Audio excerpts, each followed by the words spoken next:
오늘 아침 어떤 뉴스들이 또 경제 뉴스, 경제면을 또 차지하고 있는지 네. 짚어볼 만한 뉴스들 세 가지를 골라오셨습니다. 권순우 팀장님 어서 오십시오. 예, 안녕하세요. 삼프로TV 권순우 씨 팀장입니다. 네, 반갑습니다. 왜 손실만 많이 큽니까? 이익도 많이 커야지. 이익 많이 커요? 저요? 많이 커야죠. 저는 커야 되는데. 예. 지금 많이 커 닭고기를 무시하시는 겁니까? 아니 마니커랑은 전혀 상관이 없습니다. 많이 커 닭고기를 막 먹으면 손실이 많이 커집니까? 아닙니다. 죄송합니다. 잘하고 있어. 죄송합니다. 아, 저 왜곡 보도를 참을 수가 없어서. 알겠습니다. 아유, 고맙습니다. 많이 커 먹고 네. 이익도 많이 커. 그렇죠. 이익도 좋습니다. 많이 크고 네. 또 시청자분들에 대한 사랑도 많이 크고. 네. 네, 그렇게 좀 가보겠습니다. 좋습니다. 자, 그 뉴스삼 하기 전에 네. 마이크론 실적 나왔어요. 마이크론 실적. 예, 마이크론이라는 회사를 관심이 없으신 분이라고 하더라도 굳이 내가 마이크론 투자하지 않았어도 좀 관심을 가지셨으면 좋겠는 게 사실 뭐 메모리 반도체라는 거는 좀 약간 커머디티 비슷한 느낌이 좀 있어서 유가나 뭐 이런 것처럼 좀 어차피 메모리 반도체는 회사마다 똑같이 만들거든요. 네. 그래서 사실 삼성전자와 하이닉스보다 마이크론이 실적을 먼저 발표합니다. 그래서 어차피 실적은 비슷하게 갈 건데 제일 먼저 발표하기 때문에 이른바 광산의 카나리아라고도 불려요. 네. 그래서 마이크론 실적, 그러니까 마이크론 투자하지 않으셨다고 하더라도 뭐 삼성전자나 하이닉스 그리고 대표적인 종목이기 때문에 이제 코스피에도 영향을 미칠 수 있는 그런 실적이라서 관심을 좀 가지시라는 건데요. 뭐 가이던스 대비, 그러니까 시장 전망치 대비해서는 좀 비슷하게 나왔어요. 분기 매출은 한 4조 8천억 정도. 이게 시장 전망치도 한 4조 8천한 200억 정도 됐었으니까 네. 그냥 비슷한 수준으로 나왔으니까 뭐 괜찮은 것 같고요. 근데 물론 전년 동기 대비해서는 한 57% 정도 역성장을 했습니다. 이게 마이너스죠. 그리고 이제 그 분기의 주당 순이익이 마이너스 1.91달러 정도가 나왔는데 시장 전망치는 한 마이너스 0.8달러 정도 됐습니다. 그러니까 네. 적자죠. 근데 이게 마이너스 0.8인데 0.91달러 적자가 났으니까 예상보다 좀 크네요. 적자 폭은 한 2배 정도, 2배 이상 큽니다. 그리고 전년 동기 대비해서도 173% 감소를 했어요. 그러니까 우리나라의 SK 하이닉스나 삼성전자 실적도 이제 적자가 불가피한 것을 좀 가늠해 볼 수 있는 지표가 아닌가 싶어요. 근데 미리 예고를 했군요. 예, 근데 네. 매출에서는 가이던스를 비슷하게 갔다. 그리고 순익단에서는 좀 생각보다 더 많이 깨졌다는 게 포인트가 아닐까 싶습니다. 마이크론 이렇게 나오면 우리 애널리스트들도 삼성전자나 하이닉스를 또 이렇게 막 조정을 좀 합니까? 근데 뭐 지금 그렇진 시즌쯤 되면은 거의 대부분 다 나와 있기 이 정도는 때문에? 보고 계실 거예요. 아, 그러니까 이제 확인하는 느낌이죠. 그 네, 마이크론도 이렇게 어느 정도 전망은 하셨을 건데 이 전망한 것에 비해서 얼마나 더 좋은지 안 좋은지를 보면서 온도차를 조금 느끼시지 않을까 뭐 그런 분위기라고 할 수 있을 것 같습니다. 네. 원래 감원도 한 10% 정도 한다 그랬었는데 15%로 좀 늘린다. 이런 얘기가 마이크론. 있었고. 예. 네, 네. 근데 뭐 AI 때문에 이제 앞으로 그게 모멘텀이 돼서 앞으로 실적은 더 괜찮을 것이다. 이런 얘기를 하면서 시간외에서는 한 1% 오르다가 지금은 보합으로 다시 또 돌아왔네요. 아, 네. 이 진지한 모습, 분석적인 모습, 아름답습니다. 어떤 거예요, 저거? You are so beautiful. 뷰티풀? 네. 고맙습니다. Yeah. 네. 예, 그 뉴욕 증시에는 특별한 이슈는 없었어요. 국채 금리가 조금 상승하면서 국채 금리가 상승하다 보니까 나스닥이 좀 약한 모습을 좀 보였습니다. 그래서 마이너스 0.45% 정도를 나스닥이 기록을 했고 다우존스나 S&P 500 같은 경우는 한 0.12%, 0.16% 좀 그 약보합 정도라고 보시면 될 것 같습니다. 네. 근데 우리 원래 꼬리 끝점 좋아하잖아요. 막판에 좀 그래도 올라가면서 아, 좋죠 그게. 네, 요거 해서 그대로 코스피 쭉 연결해갖고 위로 가는 마니커. 마니크는 코스피를 좀 기대를 해보고 있습니다. 네. 네, 첫 번째 뉴스는요. 이제 뭐 이거까지만 정리가 되면은 요 뉴스만 조용해지면 이제 은행발 위기로는 조금 한동안은 안 나오지 않을까 싶은데 상업용 부동산 얘기가 좀 나오고 있어요. 미국의 상업용 부동산. 이게 다음 뇌관이 미국의 상업용 부동산이냐라는 보도인데요. 여기에 대한 이제 우려들이 많이 나오는 것 같더라고요. 그러니까 요거까지만 잘 넘기면 단기적으로는 은행 이슈가 조금 잠잠해지지 않을까 싶어요. 이게 그럼 물론 이제 상업용 부동산 뇌관이 터지면은 굉장히 큰 복합 위기가 될 수 있는데 일단 사무실, 쇼핑몰, 식당 건물 같은 상업용 부동산이 침체가 됐을 때 여기에 대출을 많이 해준 중소형 은행이 부실해질 수 있다라는 우려가 나오고 있는 겁니다.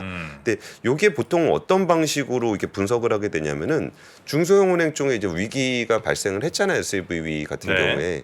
그럼 이제 SVB를 비롯한 중소형 은행들을 이제 분석을 하게 됩니다. 그래서 포트폴리오 중에 어떤 부분들이 리스크가 될 수 있는지를 점검을 하게 되는데 여기에 가장 큰 요소로 그 상업용 부동산이 지목이 되고 있는 거예요. 그래가지고 JP모건이라든지 골드만삭스 같은 글로벌 IB들이 이제 은행 위기를 재점화할 내관으로 상업용 부동산 대출 문제를 짚고 있어요. 중소규모 은행들의 임대 아파트 모기지를 포함해서 상업용 부동산에 한 2,988조 원 정도의 부동산 대출을 보유하고 있다고 하는데요. 미국 상업용 부동산 대출의 한 67% 정도가 이제 중소형 은행들에 좀 몰려 있다고 해요. 그러다 보니까 이제 중소형 은행들이 전체 대출에서 상업용 부동산이 차지하는 비율이 평균적으로 한 43%.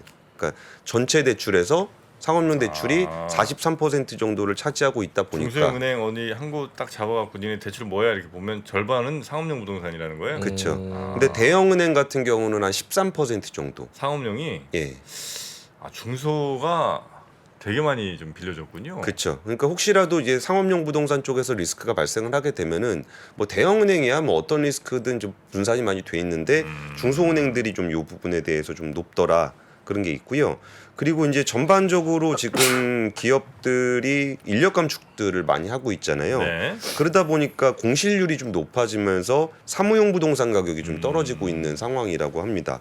그래서 그 미국의 상업용 부동산 저당 증권 CMBS라고 부르는데 네. 요 연체율이 좀 올라오고 있대요.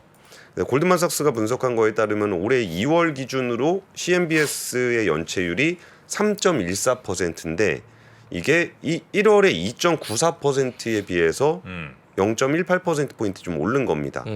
그리고 사무용 부동산 연체율이 1월에 1.83%, 2월에 2.38%, 0.55% 정도 퍼센트포인트 올랐으면은 꽤 많이 올라간 거거든요. 네. 그러다 보니까 지금 상업용 부동산 쪽에 대한 뇌관에 대한 얘기가 좀 나오고 있고 사실 몇 번 강조를 드렸지만 도이치뱅크 같은 경우도 지금 재무제표상 문제가 되는 지점은 거의 없습니다. 그럼에도 불구하고 상업용 부동산 미국의 상업용 부동산 포트폴리오가 좀 있다라는 것들을 좀 단점으로 지적을 하면서 이 CDS 프리미엄이 쫙 올라가는 모습을 좀 보였었거든요. 요 리스크 정도가 좀 남아 있는 것 같습니다.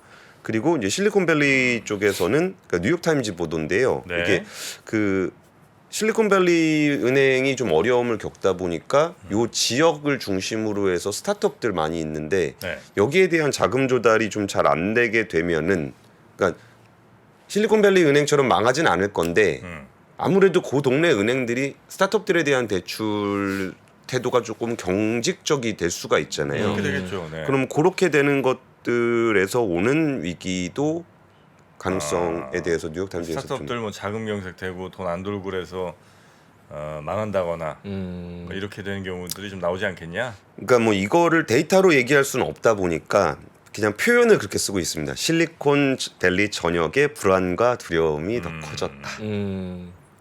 오늘 또 연준 그 부의장 어디 저기 상원인가 청문회 불려가지고 네. 막 이런저런 이야기 했는데 그 은행들의 대출 규제 좀 더 타이트해질 수 있다 이런 얘기 한 만큼 조금 더 위험도가 높아질 수 있겠네요. 아무래도 뭐 이런 시기에는 은행들이 대출을 조금 조심조심 하겠죠. 보수적으로 그렇죠. 할 거고. 예, 그렇게 되다 보면 뭐 기술인인데 뭔가 자금이 좀 없다거나 뭐 담보할 게 없는 이런 데들은 대출 못 받고 그렇게 이제 좀 경영이 어려워지는 그런 경우들이 좀 많이 생기지 않을까. 예, 이 와중에 살짝 좀 행복 회로를 좀 돌려보면 행복회로. 또 돌립니까? 예, 여기서 어떻게 돌아가는지 우리 시청자분들은 아실 건데 지금 이렇게 대출 태도가 안 좋아지게 되면 은행이 대출을 많이 안 하게 되잖아요. 네. 그렇죠. 그러면은 은행이 대출을 많이 안 한다라는 거는 긴축이잖아요. 그리고 금리를 올리는 이유도 긴축을 하기 위해서 기준금리를 올리고 있는 거잖아요. 금리를 올리지 않아도 긴축이 된다면 사실상 긴축 효과. 그러면 추가로 금리를? 기준금리를 안 올려도 되는 그런 상황이 될 수 있다.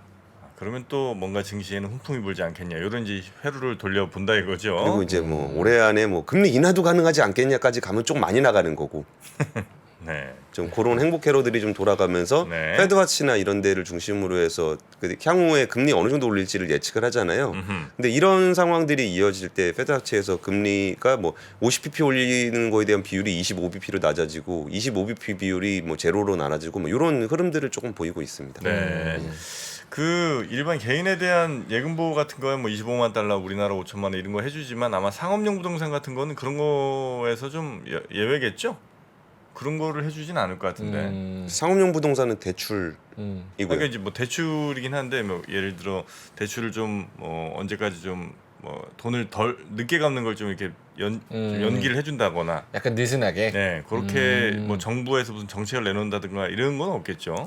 그건 한국 스타일. 그건 한국 스타일이고. 스타일. 네. 좀 서민들 힘든데 좀 대출 받지 말고 좀 연장하자. 뭐 이런 식으로 좀 밀어놓은 것들이 K 연기. 근데 미국에서는 그런 거를 정부가 지시를 하면 네. 저 그 연장해줬다 못 받으면 어떡해요. 뭐 이런 소송 걸리고 막 이럴 수 있군요.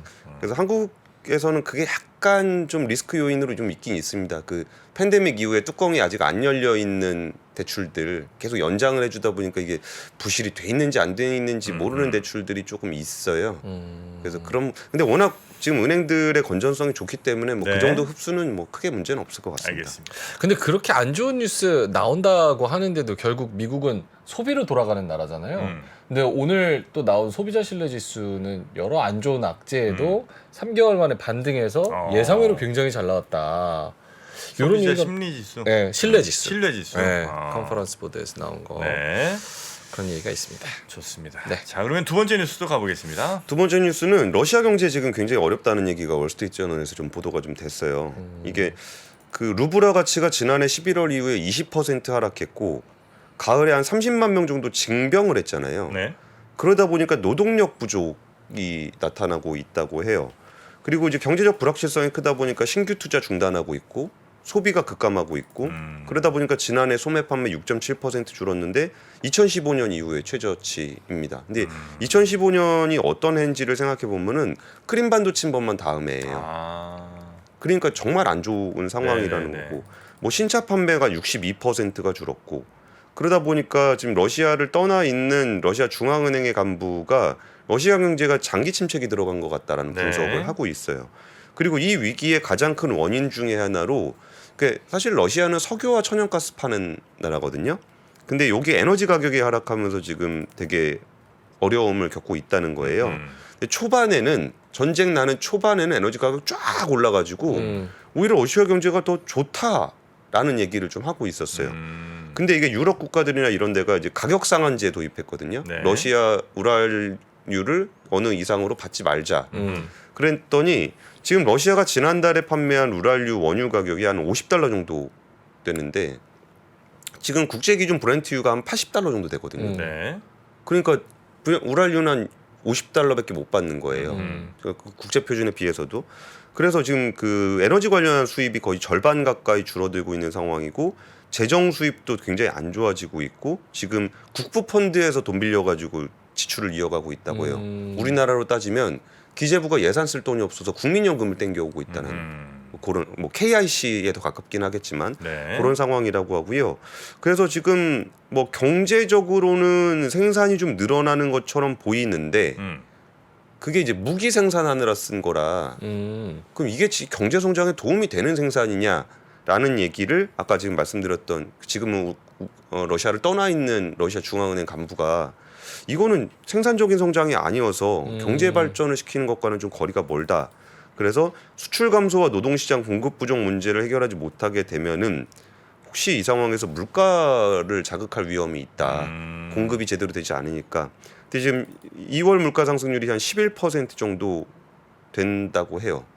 아직까지 하이퍼 인플레이션으로 가는 분위기까지는 아닌데 그래도 가만히 둘 수 있는 수준의 물가는 아닌 거죠. 11%면 굉장히 높은 편인데. 그죠? 근데 뭐 전쟁 상황이니까 뭐 전쟁 상황은 아닌 아르헨티나는 뭐 100% 정도 네네네. 그런 상황도 있고요.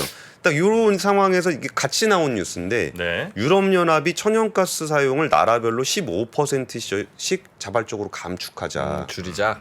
이게 지금 러시아에서 가스 받아오는 것들을 못 받아서 지금 유럽이 좀 난처한 상황에 처해 있었잖아요. 네. 그래가지고 이제 국가들끼리 이제 27개국 에너지 장관이 모여가지고 그 작년에 우리 15%씩 줄이자. 요거를 약속을 해서 그때 뭐 독일에 뭐 밤에 등을 끄네 뭐 에펠탑에 뭐 불을 끄네 그런 뉴스들 많이 있었잖아요. 근데 해 보니까 좀 할만한 것 같아요. 유럽도 이제 그런 거에 적응을 좀씩 하고 있다는 예, 거죠. 예. 예. 그래가지고 요거 1년 연장하기로 합의했다고 합니다. 가스를 좀 덜 쓰는 걸로. 예, 그 가스 들 쓰는 거를 해 보니까 네. 뭐 날씨도 좀 도와준 게 있었고 수요를 계산을 해 보니까 한 직전 5년 평균 대비로 한 20% 정도 수요가 줄었다. 뭐 요런 상황이라면 네. 좀 해보자 해서 1년 정도 연장했다는 뉴스도 좀 러시아는 전해지고 근데 좀 있습니다. 중국이 요즘 좀 뭐 좀 도움을 줄 것 같은 그런 분위기던데 둘이 손잡고 예. 꼭 그렇지는 않은 모양이군요. 그건 조금 시간이 걸릴 거예요. 시간이 좀 걸리는. 그러니까 네. 지금 가스관이 이렇게 그려보면은 북극 쪽에 LNG2하고 아크 LNG2하고 야마라고 여기서 가스 새로 프로젝트 하고 있는 거 있거든요. 네. 그럼 그게 이제 이쪽 서쪽으로 가는 게 노드스트림 2 파이프라인으로 쭉 보내왔었는데 여기가 이제 지금 문제가 생긴 거잖아요. 그럼 그거를 이제 밑으로 남쪽으로 보내는 게 이제 중국으로 가는 파이프라인을 좀 만들어야 되는 거거든요. 네. 근데 그거 만들고 하고 하려면은 좀 시간이 걸리기 때문에 단기적으로 러시아를 도와주진 못할 것 같아요. 네. 저거는 있습니다. 이게 배로 실어 나르는 거, 배로? LNG. 그 얘기가 좀 나오다 보니까 네. 지금 에너지부 장관들이 모여서 했던 얘기 중에 EU 각국에서 LNG를 공급하는 것을 법적으로 아예 금지하는 것을 합의했다. 그러니까 파이프라인 막으니까 배로 실어 나르고 있거든요. 네네네. 그러니까 그거를 금지하는 방안에 대해서도 검토하는데 합의했다라고 좀 전해지고 있습니다. 네. 자, 이렇게 러시아가 좀 수세에 몰린다 막 이런 얘기 나오면 무서워요. 왜? 뭐 뭔 짓 할지 모르니까 어차피 아, 너 죽고 나 죽자 벼랑 이런 끝에 몰리면 예. 뭐 하나 던질 수 있으니까. 여기 그 벨라루스에 전술핵 배치한다 네. 뭐 이런 얘기 있었고 벨라루스는 수용한다 이런 의견을 표명했다고 하니까 네. 그 무섭습니다. 우리가 자꾸 남의 얘기 하는데 오늘 뉴스 중에 뭐 경제적으로 영향 미칠 것 같지는 않아서 안 갖고 왔는데 네, 그러니까 북한이 전술핵 공개 뭐 아. 해가지고 봤어요 사실. 지금 미국에서도 그거 좀 한 소리 하고 뭐 그러고 어. 있는 상황이라 사실 우리나라도 해외 외국인들 보기에는 굉장히 불안한 그렇죠, 하긴. 나라이긴 합니다. 그 불안해 보이는 나라에서 그래도 전 세계 한 10대 안쪽에 드는 경제 규모를 갖춘다는 게 참 쉬운 일은 아닌데. 우리나라 네. 아 대단합니다. K 경제 네. 대단합니다.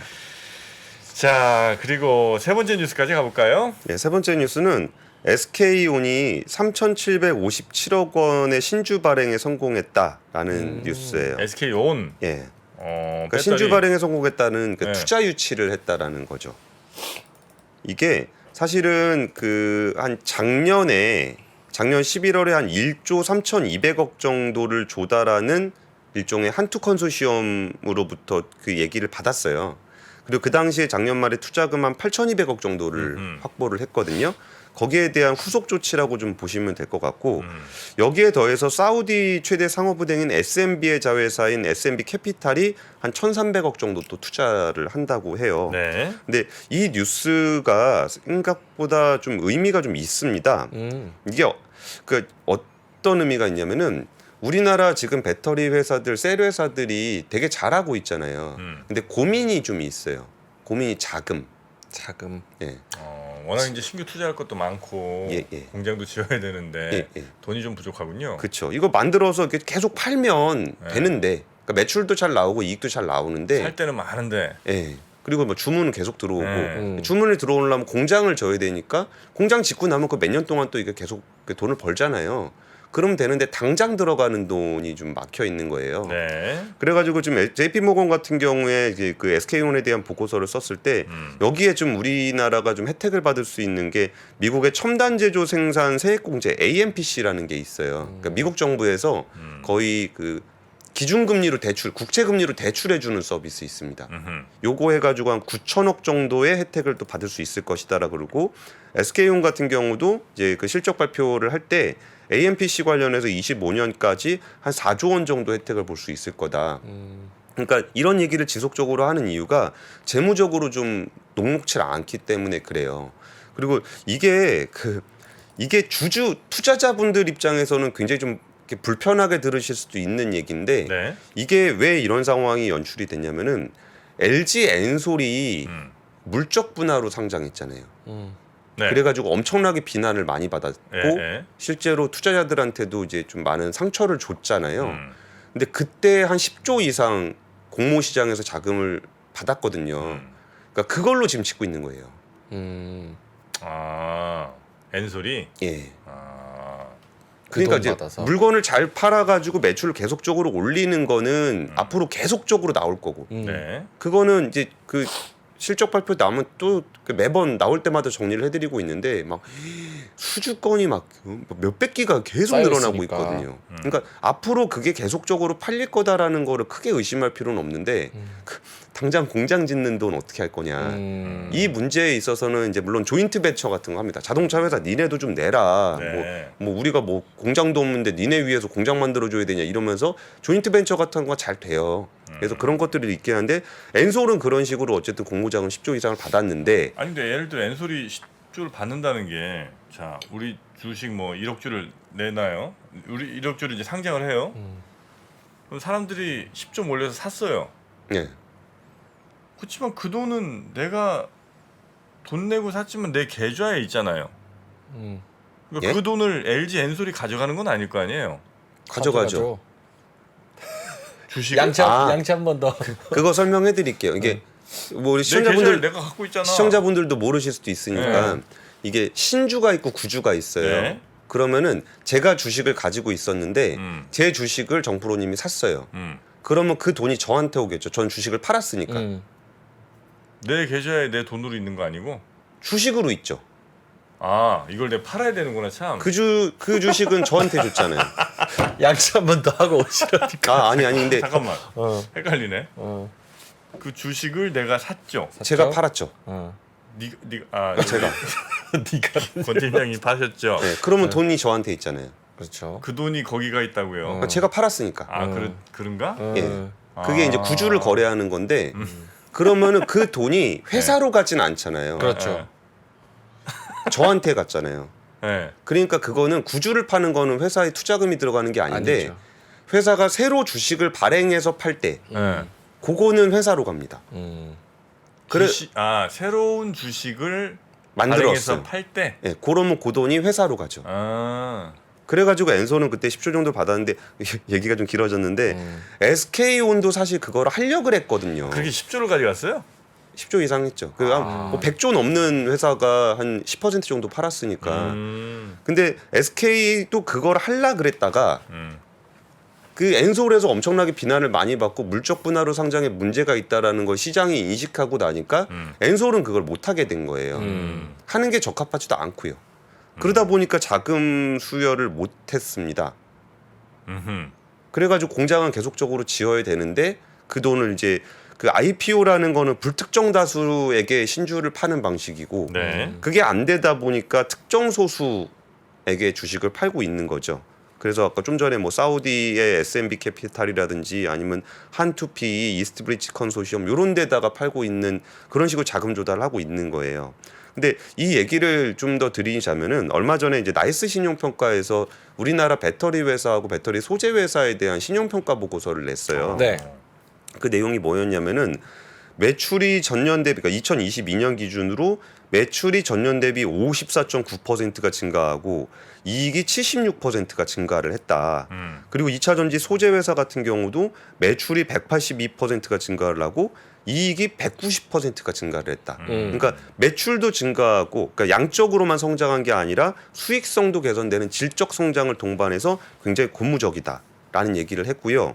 그러면서 앞으로 2024년까지 매출이 거의 53조 원에서 89조 원으로 증가하고 2차 전지 소재 회사도 13조 원에서 26조 원으로 거의 2배 가까이 늘어날 거다라고 얘기를 한 거예요. 네. 근데 그럼에도 불구하고 그럼 이렇게 돈을 많이 벌면은 재무 상태가 굉장히 좋아지냐라는 라는 부분에 대해서 오히려 부채 비율이 이제 100%에서 한 190% 정도 수준으로 높아지고 3사 기준으로 네. 그리고 소재 회사들 같은 경우도 한 318% 정도로 부채 비율이 높아지게 될 거다. 이게 왜 그러냐면 그 전에 그 IPO를 해서 유상증자를 해서 벌어들인 투자금들이 있어요.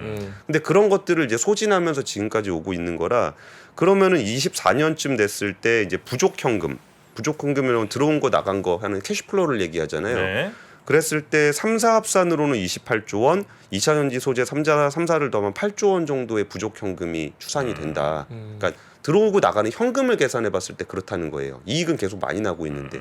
그러니까 이 얘기는 무슨 얘기를 드리고 싶을까? 그래서 이제 뭐라고 얘기를 했냐면은 조인트 벤처 같은 거 설립해 가지고 그 설비 투자할 때 돈 좀 도움 받을 수 있고 또 이렇게 성장이 빠르게 성장하고 있는 회사다 보니까 이 높은 기업 가치로 외부 자금도 자금 조달할 수 있다. 네. 뭐 그런 부분들이 좀 있다라는 점이 그 앞으로 자금 조달이 잘 된다면 그러니까 이 성장성을 담보할 수 있는 재무 안정성도 확보를 해 나가야 될 것이다라는 것이 그 나이스 신용평가의 어떤 그 결론입니다. 네, 그래서 네. 이차전지 소재 자체의 어떤 기술력이나 이런 것들도 굉장히 중요하고 우리가 그리고 또 다양한 측면을 또 봐야 되잖아요. 그랬을 때 재무적인 상황에서 이런 문제가 있다라는 걸 좀 말씀을 드리고요. 그리고 또 하나 말씀드리고 싶은 게 진짜 돈이 얼마나 많이 필요한지에 대한 얘기를 좀 드릴 때 네. 시간이 많이 됐네요.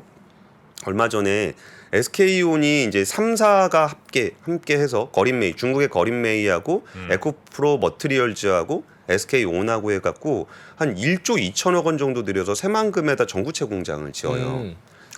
전구체가 뭐냐면은 그 양극재 들어가기 전에 있는 거. 네, 네. 그걸 전구체라 그러는데 네. 이거를 거린메이하고 3사가 1조 2천억 원을 들여서 합니다. 새만금에?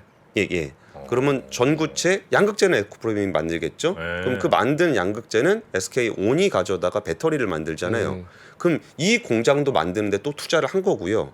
그리고 이거보다 작년 기사를 찾아보시면은 그 인도네시아의 이 3사가 니켈을 재련하는 그런 공장을 그쪽에다 만들어요. 네. 그럼 니켈을 재련하면 그 뭐 공법까지 설명드리긴 좀 그런데 거기 코발트도 좀 나오거든요. 부산물로. 네. 그럼 니켈 코발트 같은 재료를 거의 인도네시아에서 3사 같이 만들고 이거를 보내서 새만금에서 전구체를 만들고 에코프레임으로 가서 양극재가 돼서 여기 배터리 셀로 들어가는 거예요. 네. 그럼 이 공급망을 만들어가는 과정들이 굉장히 좀 좋잖아요. 정말 이 부분들에 대한 이익들을 우리가 다 가져갈 수 있으니까 이런 것들이 굉장히 좋은 거고 그리고 그 공급망을 구축하기 위해서 이번에 3사가 또 1조 2천억 또 투자를 해야 되는 그런 재무적인 흐름도 있다라는 거를 좀 함께 말씀을 좀 드리고 싶습니다. 알겠습니다. 자, 그나저나 네. 지금 채팅창에서는 우리 명앵커 네. 얼굴이 좀 너무 작다고 좀 키웠으면 아. 좋겠다는 얘기가 많은데 닭고기? 방법이 좀 없을까요? 닭고기 먹어요? 닭고기로? 많이 커? 그거는 조금 쉽지 않을 것 같은데. 얼굴 좀 어떻게 좀 키울 방법을 좀 연구를 좀 부탁드리겠습니다. 알겠습니다. 광고 나가는 동안에 네, 열심히 한번 키워보겠습니다. 키워주시고요. 네. 지금 댓글창에 그 네. SK 선전하냐는 분이 계신데 음. 지금은 제가 드린 얘기는 SK 선전하는 얘기가 아니라 쉽지 않다는 얘기가. 아니, 재무적으로 투자가 굉장히 많이 필요할 거다라는 말씀을 드린 그렇죠. 겁니다. 네. 그거를 좀 조심스럽게 말씀을 드린 겁니다. 네. 예. 자, 그러면 오늘 뉴스 한번 이 정도로 마무리하고요. 권 팀장님은 내일 아침 뵐까요? 예, 감사합니다. 네, 고맙습니다. 장 시작 전부터 종료까지 쏟아지는 수많은 뉴스와 정보들. 이 중에서 어떤 것이 투자에 정말 도움이 되는 정보일까요? 3프로의 증시 셔터맨 박근영 마스터가 직접 정보를 선별하고 투자의 힌트를 드립니다. 시간도 아끼고 투자 아이디어도 얻는 시간. 박근영 부장의 마켓 힌트와 함께 하세요. 자세한 사항은 3프로 TV 앱과 홈페이지를 확인하세요.